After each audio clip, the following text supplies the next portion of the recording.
Back in the 1950s, in the time that my grandfather grew up, segregation was common in the United States. There slowly started to be more and more improvements, but like I said, it was slow. Blacks were treated unfair and were belittled by most of the white population for the majority of our history. In the years following 1950, Congress had many ideas that were mostly ineffective, including the Civil Rights Act of 1957. In the months of June, July, and August in 1963, civil rights protests, boycotts, and demonstrations happened in the urban areas of our country. These approaches were mostly all nonviolent. At this time, the movement was at its peak. Although violent racial attacks were still occurring, the advancements were more and more noticeable. The segregation that was at one time found in schools, on buses, even in public restrooms was almost non-existent.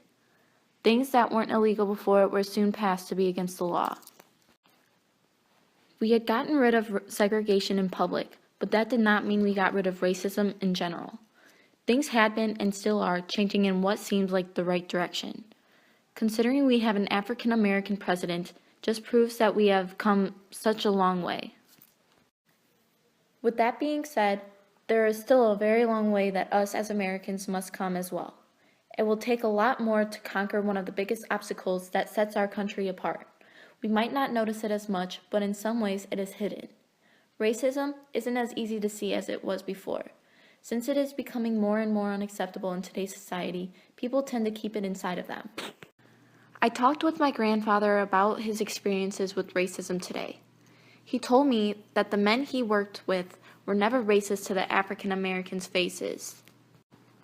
Instead, what the men did was talk behind their backs and made hurtful slurs towards them.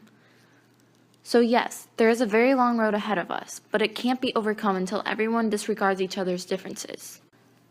That would be considered almost impossible, since it is very hard to force your own beliefs onto someone else.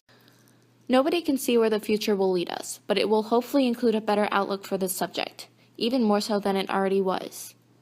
Racism cannot be abolished completely, but we are always able to keep things moving in the right direction in order to improve the situation.